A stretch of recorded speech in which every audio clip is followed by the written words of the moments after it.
મહાદેવ, જય પરશુરામ। આજનો જે આ કાર્યક્રમ છે એ અમારા બ્રહ્મ સમાજના એક પાંખ તરીકે પરશુરામ યુવા ગ્રુપ દ્વારા દર વર્ષે શરદ પૂનમના દિવસે રંગેળી રાતે આ એક આયોજન ભવ્ય રાસ ઉત્સવનો કરવામાં આવે છે, જેના અનુસંધાનમાં બ્રહ્મ સમાજના દરેક પરિવારને અહીંયા ફ્રી ઓફ એન્ટ્રી આપવામાં આવે છે, જેથી લોકોનો ખૂબ સહકાર અને સાથ અમને મળે છે।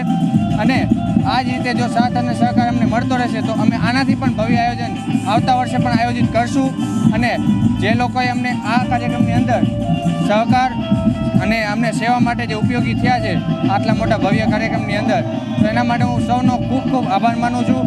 અને આવતા વર્ષે પણ આ જ પ્રમાણે અમને સહકાર આપતા રહીએ એના માટેની પણ અપીલ કરું છું। પરશુરામ, મારું નામ ભટ્ટ શ્રદ્ધા છે। અમે અહીંયા બ્રહ્મ સમાજ પરશુરામ યુવા ગ્રુપના શરદોત્સવના પ્રોગ્રામમાં આવ્યા છીએ। દર વર્ષે બ્રહ્મ સમાજનો અહીંયા શરદોત્સવનો કાર્યક્રમ થાય છે, જ્યાં બ્રહ્મ સમાજના